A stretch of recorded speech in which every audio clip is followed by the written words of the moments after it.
My name's Mark Ellison, and for 10 years I thought I was living the American dream with my wife, Laura. We weren't rich, not even close, but we believed in hard work, in saving every spare dollar, and in building a future we could both be proud of. In the fall of 2007, after years of scrimping and saying no to things we wanted, we finally said yes to the biggest purchase of our lives, a little 3-bedroom ranch in Cedar Falls, Ohio. We didn't just buy that house, we bled for it.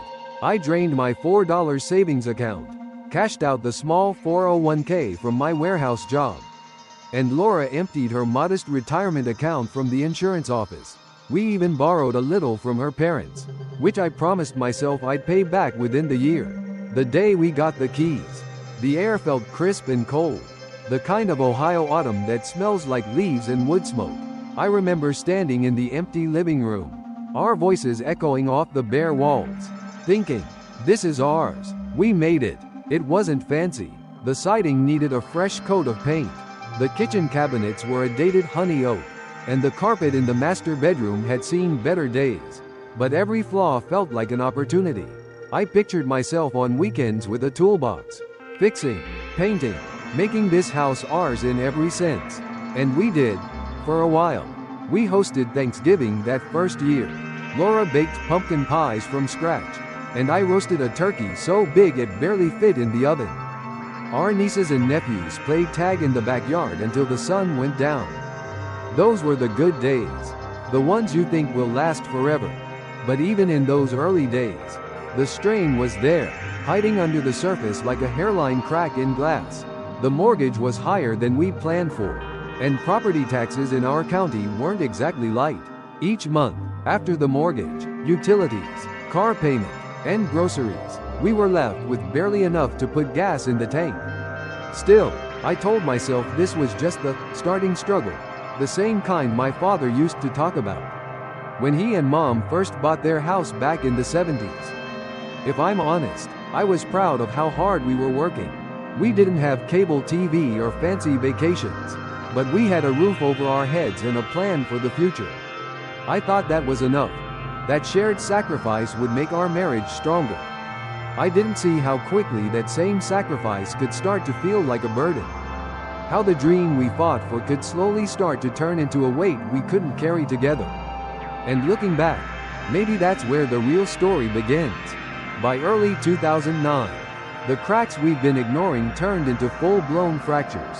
The housing market didn't just cool off, it crashed, like a truck hitting black ice on I-75. One day, our realtor friend mentioned offhand that homes in our neighborhood were listing for $25 less than 2 years ago. I laughed it off at first, but inside, my stomach twisted. If that was true, our $195 house was worth maybe $170 and dropping fast. I still had my delivery job, which in those days felt like a small miracle.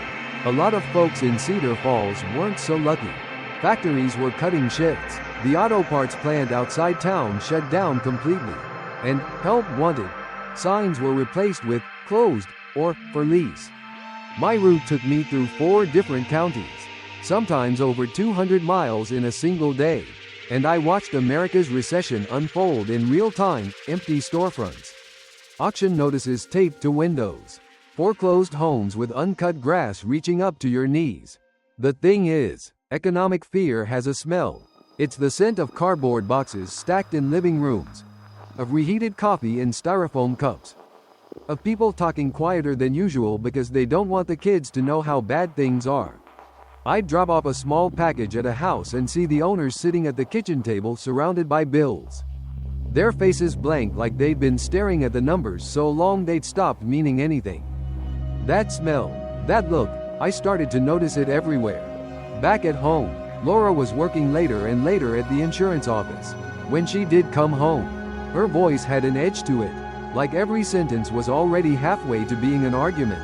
We fought about small things, the thermostat, the grocery bill, but really, it was about the big thing we didn't want to say out loud. We were sinking.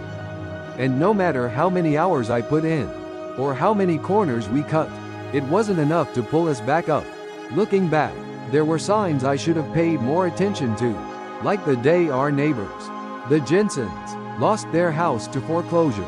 I helped Mr. Jensen load a moving truck in freezing rain. He kept apologizing for the weight of each box, as if the shame was heavier than the belongings themselves. Watching their minivan pull away, taillights glowing red in the gray afternoon, I couldn't shake the thought, we're next. But I told myself what a lot of people told themselves back then. This was temporary. Markets recover. Hard work pays off. We just had to keep our heads down, keep paying the mortgage, and ride it out. I clung to that hope the way a man in deep water clings to a floating branch, not realizing that sometimes the current's stronger than the branch can hold. By the spring of 2009, the tension in our house had settled in like a permanent resident. It wasn't loud all the time. Sometimes it was worse when it was quiet. Laura and I could go entire evenings without more than a few words. Just the hum of the refrigerator filling the space where laughter used to be. Other nights, that silence would shatter over something small, the thermostat being set 2 degrees higher than she liked. A grocery bill that came out $15 over budget. The arguments never started big, but they ended that way. I'd see her eyes narrow, the corners of her mouth pulling tight, and I knew we were about to go down the same road we'd been down 100 times. She'd say I wasn't careful enough with money. I'd say she didn't understand how hard I was working. It was like watching a movie you've seen too many times. You already know the ending, but you sit through it anyway. I'd lie awake at night, staring at the ceiling, trying to figure out where we'd gone wrong. My parents had fought too, about bills, about repairs, about money that never seemed to stretch far enough, but they'd stayed together. They'd found a way through. I thought marriage was supposed to be like that. 2 people pulling in the same direction, even when the rope burns your hands. But it felt like Laura and I were pulling in opposite directions, and the rope was starting to fray. One Saturday, we were down to deciding whether to fix the washing machine or limp it along another year. It was an old Whirlpool that rattled like a freight train every spin cycle. Laura wanted to replace it before it broke completely. I argued we could hand wash if we had to. Standing in that cramped laundry room, the smell of detergent sharp in the air, our voices echoed off the linoleum floor until I finally walked out, just to stop myself from saying something I couldn't take back. It wasn't just us. All around Cedar Falls, people were snapping under the pressure. Friends who used to invite us for barbecues now kept to themselves. Couples we knew from church stopped showing up on Sundays. It was like the whole town had caught the same sickness, stress, exhaustion, and a quiet kind of hopelessness. And I could feel it getting inside our walls too. Still, I kept telling myself we'd ride it out. That if I worked more shifts, if we tightened our belts a little more, we'd come out the other side stronger. But deep down, I could feel the ground shifting. I just didn't know yet that it was about to give way completely. It was a Tuesday evening in March. One of those raw Ohio days when the wind feels like it cuts right through your jacket. I'd just finished an 11-hour shift, my legs aching from climbing in and out of the delivery truck all day. The smell of diesel still clung to my clothes. I walked in the back door expecting to talk about dinner or maybe just collapse on the couch for a while. Instead, I found Laura sitting at the kitchen table with a stack of papers neatly squared in front of her. She didn't look up right away. When she did, her eyes were flat, almost businesslike. "Mark," she said, "I want a divorce, and I'm keeping the house." At first, I thought I'd misheard her. My brain replayed the sentence in slow motion, like a bad voicemail you can't quite delete. Divorce was one thing, but keeping the house? That was the only real asset we had, even if it was worth less than we owed on it. I asked her why she thought she could just take it. She leaned back in her chair, crossed her arms, and said, "Because you can't afford a lawyer to fight me." The words hit harder than I expected. Not just because they were true, but because she knew they were true, and she was willing to use it against me. She was right. I was making $34 a year, and after the mortgage, car payment, insurance, utilities, and groceries, there was barely enough left to keep the gas tank full. Good divorce lawyers charged $300 an hour or more, and a drawn-out fight could last months. I didn't qualify for legal aid. I made just a hair too much for that, and even if I did, the wait list was half a year long. I think she expected me to yell, to throw a fit, maybe even beg. Instead, I just said, "You're right," because what else was there to say?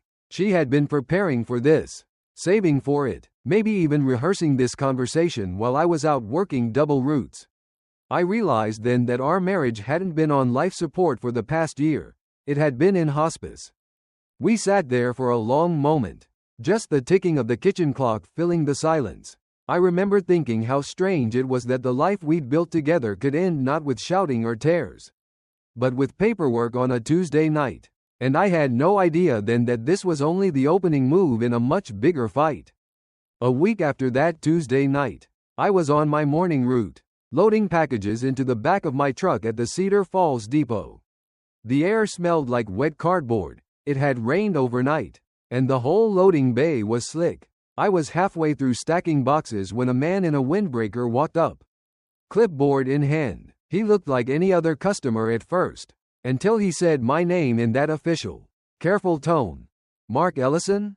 When I said yes, he handed me a large envelope. "You've been served," he said, almost apologetic, then turned and walked away. I just stood there, the sound of forklifts and truck doors slamming around me, holding divorce papers in my hands.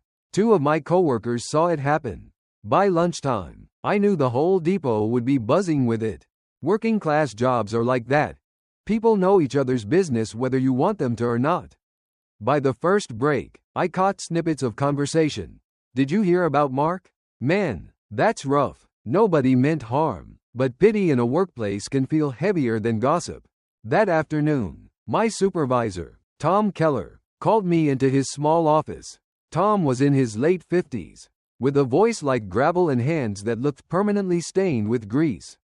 He'd been through his own divorce years back, and I guess he saw the storm coming for me. "Mark," he said, leaning back in his chair, "don't talk about this with anyone here. Not the details. Some folks will use personal trouble against you when promotion time comes." He also told me something I hadn't considered: to talk to the credit union before things got ugly. Divorce messes with your credit in ways you don't see coming, he warned. At the time, I thought I understood, but looking back, I didn't, not yet. I left his office with the envelope still in my hand. I hadn't even opened it yet. Part of me didn't want to see the details, how she was framing the split, what demands she was making. But another part of me knew this was just the beginning, and whatever was written inside, it was going to change everything. The first court date came faster than I expected. It was a Thursday morning in July, already humid enough that my shirt stuck to my back before I even reached the courthouse steps. I'd taken the morning off, losing a day's pay I couldn't spare, and put on the only suit I owned, a navy blue one I'd bought years ago for job interviews. The courthouse in Cedar Falls wasn't huge, but walking through those tall glass doors still made me feel like I was stepping into another world. I sat in the gallery, watching other cases get called, my stomach tightening every time the bailiff's voice echoed through the room. Laura arrived about 10 minutes before our time, wearing a tailored blazer and a calm expression that made me feel like I was already losing. Right beside her was a man in a crisp gray suit, her lawyer, flipping through a thick folder like he was rehearsing for a play he'd already memorized. When the clerk finally called our case, I walked to the defendant's table alone, carrying a manila folder with my handwritten notes and a few legal forms I'd managed to fill out. I was bracing myself for the imbalance, her side polished and professional, my side barely patched together. But then, the heavy wooden door at the back of the courtroom swung open. In walked my older brother, David. I hadn't seen him in 15 years. Our last conversation had ended with me slamming a door in his face after he'd done something I swore I'd never forgive. Yet here he was, in a dark suit and carrying a leather briefcase, walking straight toward my table. Before I could even process what was happening, he sat down, opened the case, and began laying out files like this had been planned all along.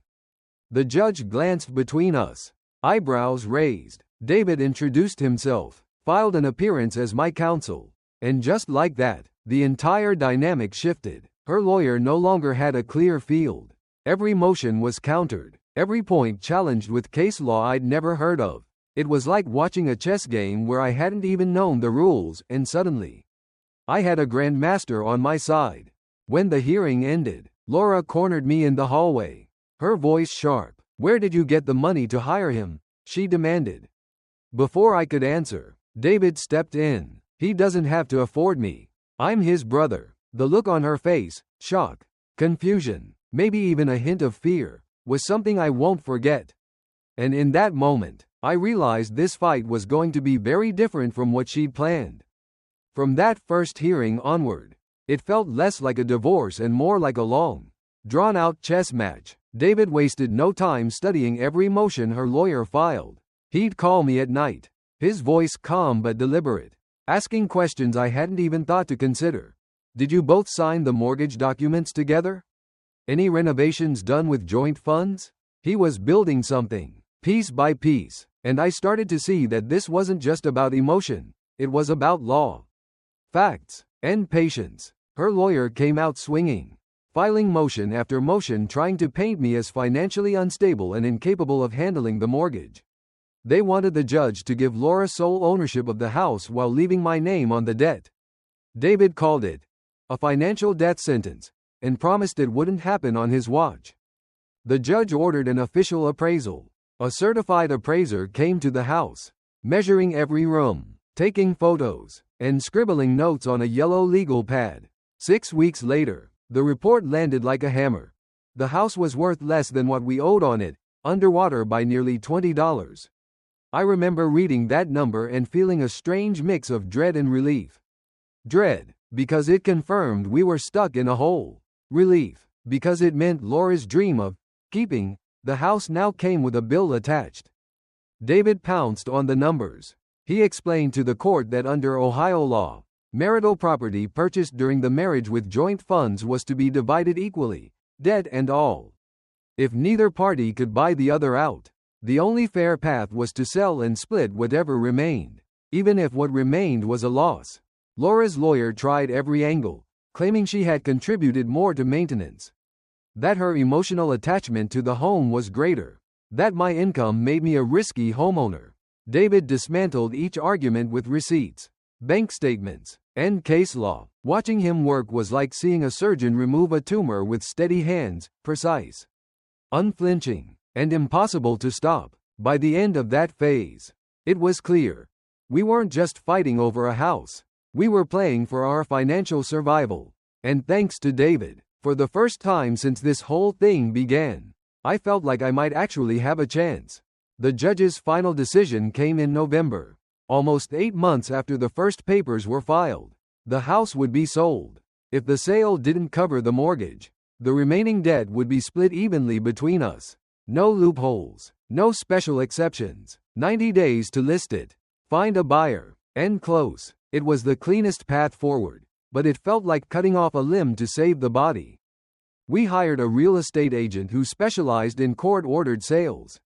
She walked through the place with a clipboard, noting every flaw we didn't have the time or money to fix. "We'll have to price it a little below appraisal if you want it to move fast," she said. Fast? That was the court's priority. Sentiment wasn't part of the order. The listing went up in early December. We had 2 offers within the first month, both lower than we hoped. After some back and forth, we accepted an offer from a young couple looking for their first home. They saw possibility in what we could only see as loss. I tried to be glad for them. I failed. In February, I walked through the house one last time. The rooms were bare, our furniture long gone. In the kitchen, I could still picture Laura baking pumpkin pies, the smell of cinnamon filling the air. In the living room, I remembered the Thanksgiving we'd hosted, laughter spilling over from the dining table. And in the hallway, I could almost hear the arguments that had hollowed out the walls. At the closing, Laura sat at one end of a long conference table, I at the other. We signed document after document, each signature another nail in the coffin of what we'd once built. When the numbers were tallied, the sale still left us owing money to the bank. Her expression was tight, bitter. I expected to feel the same, but all I felt was a strange lightness. like setting down a weight I didn't realize I'd been carrying for years. The house on Maple Street was gone, and with it, the last physical tie between us.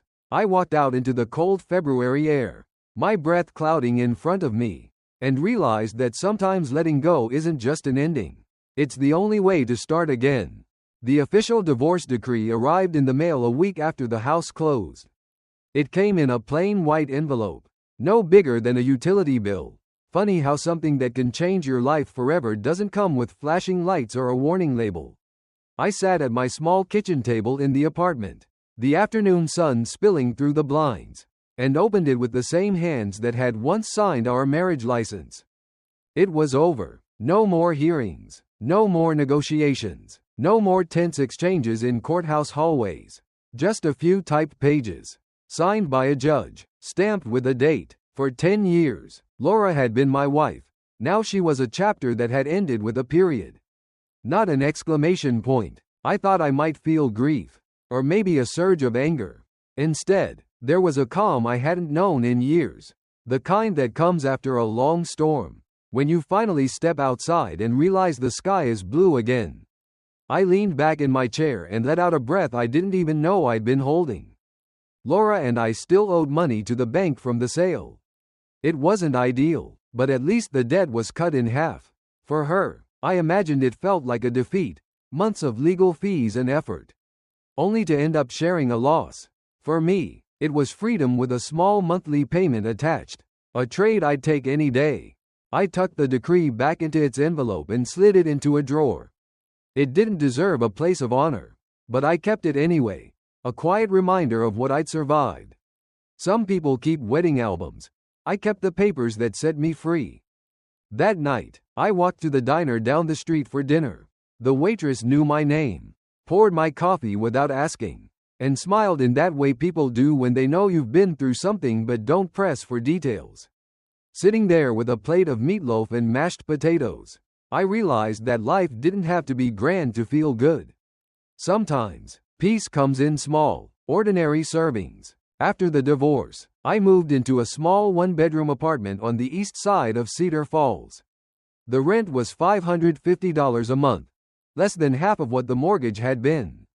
The place wasn't much to look at: thin carpet, walls painted a shade of beige that seemed designed to be forgotten, and a kitchen barely big enough for one person. But for the first time in years, every bill that came through my door was one I could actually pay. I started noticing the quiet, not the tense, unspoken kind that had lived in our house during the last years of our marriage. But a peaceful quiet. I could leave dishes in the sink overnight without it turning into a debate. I could set the thermostat where I wanted, cook what I liked, and spend Sunday afternoons reading instead of arguing about money. The absence of friction felt like a luxury. David refused to take a dime for his work.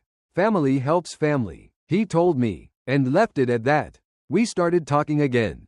Really talking. For the first time since we'd stopped being brothers in anything but blood.